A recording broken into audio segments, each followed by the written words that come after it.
Le doy la bienvenida a Mercedes Sayagués desde Sudáfrica. ¿Qué tal, Mercedes? ¿Cómo estás? Muy bien, contenta de estar de nuevo en perspectiva. Tuvimos ahí una pausa en el ciclo de Mirando a África, ¿no? Vos estabas trabajando, estabas con bastantes cosas, pero llegamos a tiempo ahora que empieza el tiempo de balances para hacer un cierre. Empezamos con el balance del 2022 en África. Para buscarle ahí, bueno, cuáles fueron los mayores hitos de este año en el continente. Vos ya me estuviste, me mandaste ahí algún punteo, pero tenías como una reflexión general primero, ¿no? Para hacer del año en África. Claro, cuando empecé a mirar, a pensar y a mirar titulares, artículos, programas de televisión, en fin, cuáles eran las noticias, me di cuenta que eran las malas noticias, es lo que más abundaba. Las noticias de tragedias, de catástrofes, de cosas que andan mal. Y empecé a reflexionar qué tipo de periodismo practicamos, que privilegiamos o que se privilegian los titulares dramáticos de impacto con las malas noticias y las buenas noticias o los artículos o los temas de cosas que funcionan son como de segunda categoría. Cuando hay sucesos en el mundo, en el sistema de salud o en el sistema judicial o mandan presos a presidentes y primeros ministros y expresidentes y hijos de presidentes por corrupción, es una noticia menor.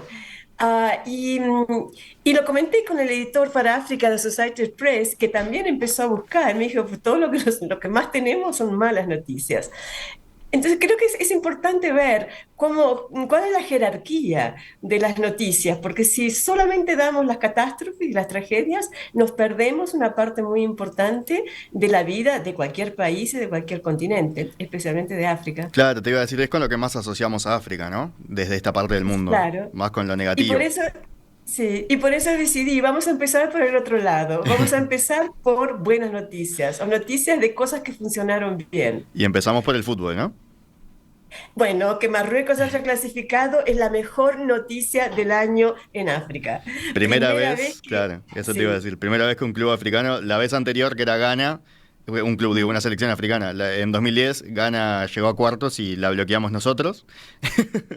Desde entonces creo que no había habido ninguna selección africana que haya llegado a cuartos, no recuerdo por lo menos. Bueno, esta vez finalmente Marruecos pasa a semifinales por primera vez en la historia, ¿no? sí, ha sido muy celebrado. Aunque no es África subsahariana, es África del Norte, pero se comparte la alegría. Hubo grandes festejos. Sí, ahí en Sudáfrica se vive también como algo, como un hito también. Sí, sí, es el primer equipo africano que llega a esta rueda. Bien, bueno, ¿y por dónde continuamos? Pues yo creo que dos muy buenas noticias, no solamente para el continente, sino para el mundo entero, es que los dos brotes de Ebola fueron contenidos rápidamente. En un par de meses se logró contener el virus. Y eso en dos países muy difíciles. Uno quizá el país más difícil de todo, porque es un país con la infraestructura destruida y que tiene varios focos de guerra en distintos lados, la República Democrática del Congo donde están los cascos azules, ¿Mm? tuvieron en la parte este y en zonas de conflicto tuvieron un brote de ébola y Uganda, también cerca de la frontera con Kenia, tuvo un brote de ébola. Ébola, vamos a recordar, es mucho más letal que el COVID, Claro. pero muchísimo. Quien se queda infectado puede, 80, 90, puede tener hasta un 80% de mortalidad. Y estos brotes tenían un virus, una variante del virus nueva, la variante del Sudán, para la cual no se han testeado vacunas.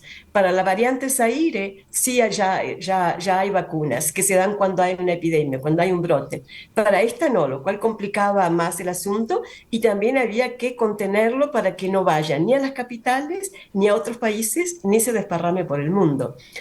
Y que lo hayan logrado en 2 meses implica un esfuerzo, una hazaña, porque hay que poner en funcionamiento un sistema de salud comunitaria, porque esto pasa en las aldeas. Poner hospitales de tiendas con aislamiento 100%, reforzar los laboratorios locales para hacer testeos del ébola, hacer los contactos. que pueden ser 50 personas. Si hubo un funeral, puede haber 500 personas que estuvieron en el funeral en contacto con un cuerpo, haciendo rituales, en contacto con gente que lavó ese cuerpo y que ya están infectados con Ebola. Y también que no se asusten para que no huyan y lleven el virus a las ciudades o a la capital. Y tener todo el equipo, los equipos necesarios para protección, tener voluntarios, es una hazaña que implica además coordinación de la Organización Mundial de la Salud, los gobiernos, las ONGs como Médicos Sin Frontera y la Cruz Roja, y los voluntarios locales de iglesias, de mezquitas, de asociaciones de mujeres y de campesinos, que son quienes pasan la información y son voluntarios. O sea que es una hazaña y se logró. Y en dos países muy difíciles, porque la DRS tiene una infraestructura destruida y creo que tiene como 100 milicias diferentes Hmm. actuando. Así que es un éxito. Bien, para destacar. También tenías novedades por el lado electoral, ¿no? Ha habido elecciones correctas en países importantes como Kenia y en Senegal, que son de los países más importantes junto con Nigeria y Sudáfrica, y también en países pequeños como Lesoto y en Angola un cambio radical. Vamos a Angola en un momento, pero lo más importante es que los votantes están eligiendo candidatos que no están afiliados con su tribu, que no son gente de la lucha contra la independencia, ni gente que ya ha estado 30 o 40 años en la política. Están buscando candidatos más jóvenes, a veces que no tienen experiencia en los partidos. El de Lesoto es un hombre de negocios, el candidato favorito de Nigeria también es un hombre de negocios, tienen 45, 50 años. Los votantes están viendo que ya no van a votar ni alineados a las líneas étnicas, ni por respeto a los héroes de la independencia, que la mayor parte de la población, la mitad de la población tiene menos de 25 años. La independencia hace 50 años es historia antigua para ellos. Sí, sí. Y entonces vemos también una variante, una nueva forma de votar y esperemos que estos nuevos líderes traigan también nuevas ideas. Quizás Y una política Angola, más ¿no? cercana, más parecida a lo que es la gente, ¿no? Porque son líderes muy ancianos, muy viejos para poblaciones muy jóvenes. Quizás ahora se empieza a Exacto. acercar. Exacto. Entonces, que ya empiecen a votar gente de 45, 50 años, ya es un cambio. Ya vienen con otro esquema en la cabeza, no con las ideas antiguas. Y en Angola un cambio sorprendente. Hubo elecciones. UNITA, la antigua guerrilla de Jonas Savimbi, se reestructuró, se transformó en un partido político moderno, con un líder, un hombre profesional, no un antiguo combatiente, un profesional de menos de 50 años y con un discurso de justicia social, de distribución de los ingresos y anticorrupción. Y hay que decir que el partido en el poder, el MPLA, ganó por 51%, ¿eh? Estaban así, así. Hmm. Y si hubieran tenido realmente lo que se llama the voters roll, ¿no? Un padrón electoral limpio, donde, viste, sin muertos, sin dobles votos y demás, UNITA podría haber ganado y bien puede ganar en las próximas elecciones en 4 años. Entonces, eso también, eso ha sido interesantísimo. ¿Quién hubiera pensado que eso sería posible? Y se ve que los partidos hegemónicos, los partidos de la liberación, están perdiendo votantes, prestigio, y están antiguos, ¿viste? Para el museo. Después, también en Angola, pero no solo en Angola, ¿no? Hubo novedades por el lado de la corrupción, la lucha Por contra la la primera corrupción. vez, sí, hay muchos juicios por corrupción y condenas a las familias de presidentes. Eso es insólito. En Angola mismo, la hija del presidente, considerada la mujer más rica de África, Isabel dos Santos, tiene una orden de captura de Interpol en Angola y Portugal. Ahora vive en Dubái, no viaja, ya no puede viajar a muchos lugares. Sus cuentas y empresas han sido congeladas en Portugal y en Angola por excesos de corrupción. El hijo mayor le dieron 5 años de cárcel por haber desviado 500 millones de dólares del Fondo Soberano, donde se ponían los dineros del petróleo. Pero y no solamente en Angola, en Mozambique la semana pasada, el hijo del expresidente Guebuza le dieron 12 años de cárcel por estar involucrado en un fraude de 2 billones, no millones, con B, 2 billones de dólares contra el Estado mozambicano. Allá también el jefe de inteligencia, hubo altos funcionarios después de un juicio de 2 años que tienen 10, 12, 15 años de prisión y también sus propiedades han sido confiscadas. Y el ministro de Economía que autorizó todo esto, firmó, ¿viste? Autorizó todo este fraude de 2 billones de dólares, está preso en una cárcel en Sudáfrica, luchando para que no lo extraditen a Estados Unidos, que Estados Unidos lo quiere exactamente por ese caso.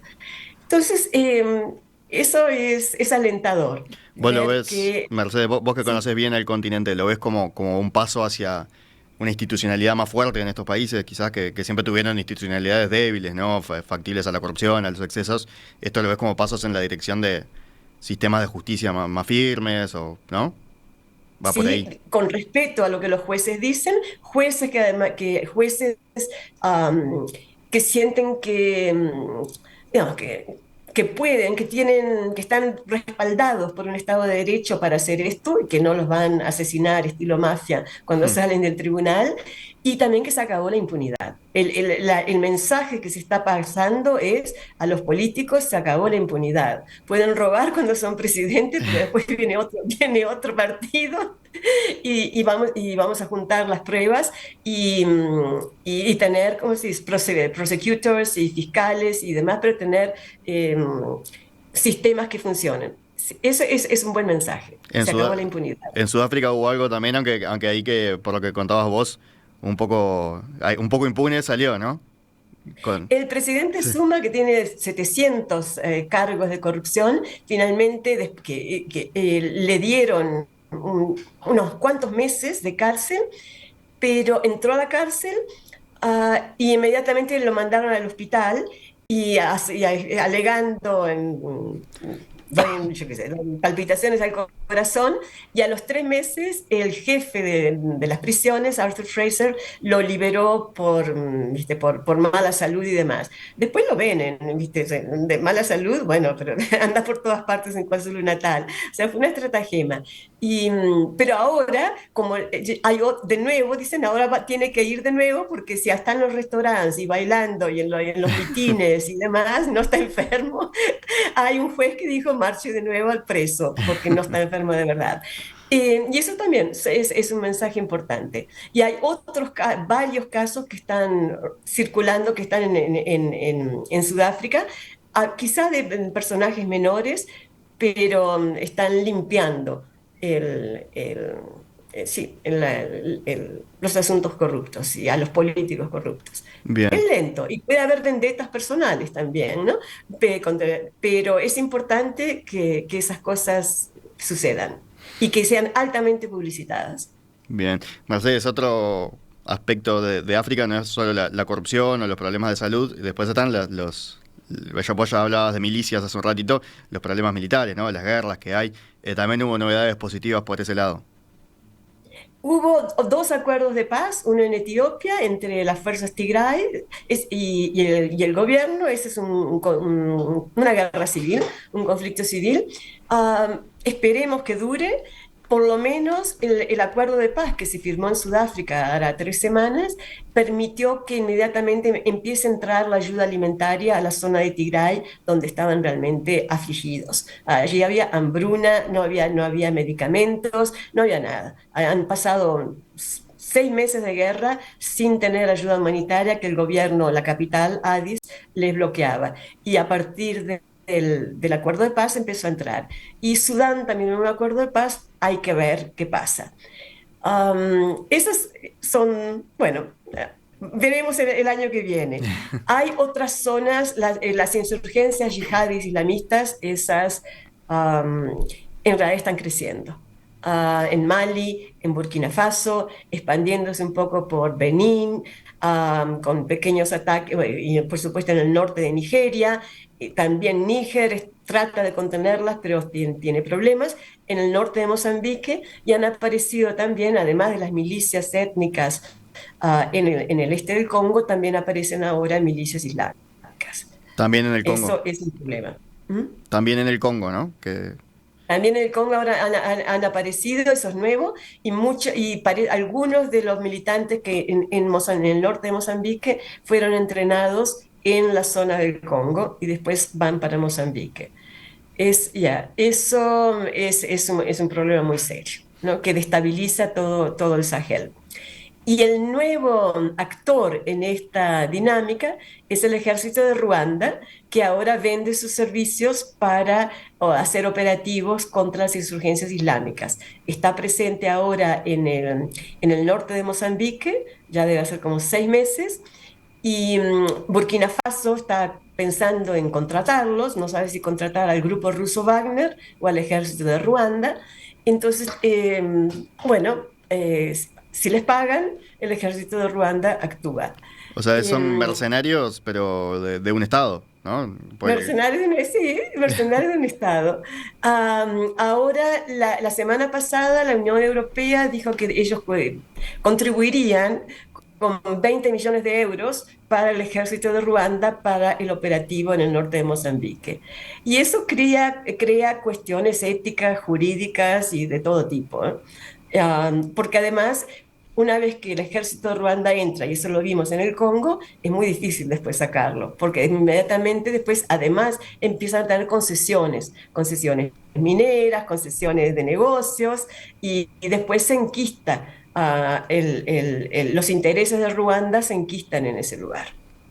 bien, Mercedes, ¿por dónde continuamos el recorrido? A Están ver, los aspectos climáticos, ¿no? Estuvo la COP27, hubo novedades por ahí. No solo para sí, África, ¿no? Sino para los países chicos en el mundo, pero en África seguro que tiene un peso importante. claro. Aquí la llamaban la Copa Africana, Mm. ¿no? Y los países mandaron delegaciones fuertes, muchos presidentes, y fundamentalmente lo que querían discutir es lo que hace 30 años que se está discutiendo, y finalmente ahora se adoptó y está en papel membrado de la ONU como una decisión, que es la compensación por daños y perjuicios, la compensación que pagarían los países más emisores o que más poluyen, más emisores, pagarían a los más vulnerables que están sufriendo, como Pakistán con las inundaciones o la sequía en Somalia, que está provocando una hambruna brutal, inundaciones en la costa oeste, en Senegal, en fin, las islas, los países pequeños, ¿no? Los estados isleños que están hundiéndose. Y finalmente, hace 30 años que los países más ricos o más emisores esquivan el bulto, pero ahora hay un fondo, ah, no se sabe cuánto va a tener, empiezan las donaciones pequeñas, ni cómo se va a distribuir. Pero ese es un avance importante en una distribución más equitativa entre los que contaminan y los que pagan el precio, los más vulnerables. Queda la cuestión de India y China, que son de los grandes emisores y que contribuyen a la mudanza climática. Pero en la nomenclatura de las Naciones Unidas, que ya tendrían que revisarla, y Singapur también, están considerados países en vías de desarrollo. Entonces serían exentos de pagar, pero muchos países africanos dicen, no, polluter pays, ¿no? Mm. Y además ya no se puede considerar que India y China, que son dos potencias, son países en desarrollo. Y lo mismo va para Singapur o Malaysia u otros. Entonces, veremos qué pasa con estos dos, ¿no? Del lado, Mercedes, de las noticias más complicadas o más negativas, vos ya mencionaste el tema de las insurgencias islamistas, ¿no? Específicamente ahí en la región del Sahel, de la cual le dedicamos una columna de estas en su momento, la pueden revisitar ahí para profundizar más en el tema. También aparece por ahí algunos golpes militares, ¿verdad? Y otros regímenes que permanecen en esos regímenes militares que tanto asociamos con África, ¿no? Eso sigue enquistado en algunos países. Sí, hubo un golpe militar en Burkina Faso, y después los golpistas del año pasado, ¿no? Los regímenes militares o no democráticos en Chad, Mali, Guinea, y no han dado fechas para el retorno a las elecciones y a la democracia. Y eso crea toda una inestabilidad justamente en la zona afectada por las insurgencias yihadis. O sea, Claro. está todo muy, muy mezclado, ¿no? Entonces, eso es un factor de preocupación. Por otra parte, la parte de África Austral y la costa este de África está en un camino democrático bien asentado. Ya. Y también volviendo al COP, también una cosa que es importante es que se empezó a revisar ahora cuál puede ser el papel del Banco Mundial y del Fondo Monetario Internacional en este fondo y en financiación para los países vulnerables, ¿no? Repensar el sistema financiero y de ayuda internacional. Pero sí, en cuanto a los golpes, eso es un problema, sobre todo en África del Oeste. Camerún también, hay conflictos étnicos y lingüísticos como el de Camerún que no está cerca de un acuerdo de paz. Bien, bueno, Y eso es... Nigeria tiene todo tipo de problemas, Claro. ¿no? No, si hablamos de problemas seguro que da para un rato más. Y así como nos hemos detenido en algunos episodios puntuales, así como a nivel macro de África, ¿qué destacás en este 2022? Bueno, COVID fue mucho menos dramático de lo que se pensaba y de lo que se esperaba. Y se pensaba en imágenes de decenas de miles de muertos, como durante el ébola, y colapso de las redes sanitarias y los sistemas de salud. No pasó. Fundamentalmente, la pirámide demográfica de África ayudó. Apenas 5% de la población tiene más de 60 años. Y menos de la mitad tiene menos de 25. Y en muchas partes se vive mucho fue afuera, ¿no? Hasta afuera con aire que circula, y hay una resiliencia también de los africanos. Así que esa fue la gran sorpresa. El COVID pasó, en términos de pérdida de vida o enfermedad, no fue tan grave. Lo que sí fue grave fue el impacto económico con la pérdida del turismo. El turismo es fundamental en los países africanos, desde Senegal hasta Sudáfrica, y la pérdida de empleos, la pérdida de trabajos en el sector informal, pérdida de exportaciones, también cuando se paró todo el mundo, se pararon las exportaciones de flores, por ejemplo, de Kenia y Etiopía, Holanda, que es una cosa importantísima y que da trabajo a decenas de miles de familias, se pararon, y eso recién empezó a retomar ahora, en el 22. ¿Y qué pasó entonces? La invasión de Ucrania por Rusia. E inmediatamente, cuando las economías y el comercio internacional y las inversiones extranjeras estaban comenzando a retomar, viene la invasión, sube el petróleo, sube el maíz y el trigo y el fertilizante. Dos principales productos que Ucrania y Rusia le exportan al continente africano. Y ahí empezó una inflación galopante y problemas de disponibilidad de estos. Yo creo que el mundo entero ahora se han buscado soluciones alternativas, se empieza a llegar el trigo y el maíz de Ucrania, pero ha sido un golpe muy duro. Cuando estaban retomando un golpe de estos, y ahora hay una inflación en todas partes que puede generar en el 2023 disturbios, protestas, inestabilidad. Bueno, claro, con la institucionalidad débil de la que veníamos hablando, más todavía, ¿no? Porque si en Europa se dan protestas, y me imagino que en África puede ser mucho peor, mucho más fuerte. Me imagino será diferente en los distintos países, como hemos hablado, pero en alguno de estos que estamos diciendo que siempre tiene esta institucionalidad tan débil, se complica más. Pero también ninguno de ellos tiene el sistema de protección social y Mm, de desempleo y de seguridad social que tiene incluso Latinoamérica, ¿no? claro. Pero ninguno que tiene Europa. Entonces la gente está mucho más vulnerable. Aún en Sudáfrica, están más vulnerables y están sufriendo. Mercedes Sayagués, muchísimas gracias por este repaso de estos minutos de repaso. Y ya, siendo ya 12 de diciembre, ya se puede decir felices fiestas, ¿no? Felices fiestas, sí, podemos, y vamos a ver qué pasa en el partido con Marruecos. Sí, a ver si llegan a la final ya es una locura. Ya, ya semifinal ya es impresionante. Así que Sí. yo decía Mm. ahora a Eleonora Navata, compañera de acá de Tertuliana acá en Radio Mundo, que ha estado haciendo comentarios futbolísticos, le decía, yo los veo terceros. Ya, final me parece que sería una utopía, pero para No, mí, pero terceros sí. los veo peleando ahí. Ya. Como el Uruguay en el Claro, 2010. exacto, exacto. Ya Es llegar, muy parecido. ya llegar allí ya era una victoria. Ya jugar 7 partidos ya es increíble, así que Mm. Mercedes, te mando un abrazo y bueno, para el año que viene vemos a ver cómo continuamos con el ciclo de Mirando a África. Muy bien, mucho gusto. Chao.